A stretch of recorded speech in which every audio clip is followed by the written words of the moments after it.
बुंदेलखंड के मोहबा में शादी की खुशियां दूल्हे की दहेज की मांग के कारण बेरंग हो गई। बारात नहीं आने की खबर से दुल्हन की हल्दी की रस्म को बीच में रोक दिया गया, तो वहीं दुल्हन की मायूसी और परिवार के लोग इस बात से परेशान हैं कि दूल्हे ने एक बाइक और 50,000 के लिए बारात लाने से ही मना कर दिया। दरअसल ये पूरा मामला शहर के बजरिया इलाके का है, जहां गरीब पिता ने अपनी कमाई का तिनका जोड़कर दहेज का सामान इकट्ठा किया और बेटी की शादी झांसी निवासी फारूक के साथ तय कर दी। 10 फरवरी को दोनों की सगाई कर दी गई और परिवार के लोग बेटी की शादी की तैयारियों में जुट गए। 7 मार्च को घर में बारात आनी थी। ऐसे में शादी की रस्में घर में होने लगी, लेकिन इसी दौरान शादी की खुशियों में सन्नाटा पसर गया। आरोप है कि दूल्हा फारूक और उसकी बहन ने दहेज के अलावा एक बाइक और 50,000 की मांग कर दी। ये सुनकर गरीब पिता के पैरों से जमीन खिसक गई और उसने ससुरालियों को मनाने का प्रयास किया, लेकिन बाइक नहीं तो बारात नहीं, ये कहकर दूल्हे ने बारात लाने से ही मना कर दिया।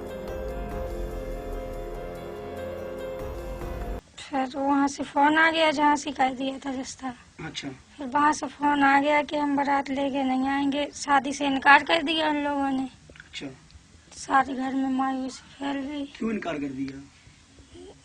वो गाड़ी मांग रहे थे, 50,000 रुपए मांग रहे थे। पहले कुछ मांगना थी, पहले कह रहे थे कुछ भी जो कुछ दोगे आप हम ले लेंगे। बाद में गाड़ी मांगने लगे, पैसे मांगने लगे। हमारे पापा मजदूरी करते हैं। अपनी लड़की की शादी झांसी में मंगनी की थी 10 तारीख को। घर पे आए थे, तय तवा हो गई थी कि मतलब मैंने कहा था कि मैं गरीब हूँ, जो मुझसे टूटा फूटा बनेगा वो मैं करूँगा। उन्होंने कहा था कि ठीक है कर देना।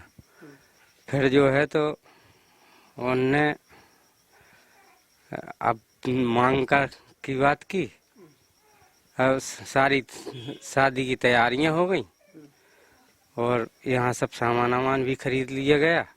और जब उन्होंने देखा कि इनका पूरा इंतजाम हो चुका है तो कहने लगे कि कितना बेला दोगे, कितना टीका दोगे, कितनी पक्यात दोगे, कैसी शादी करोगे, क्या करोगे।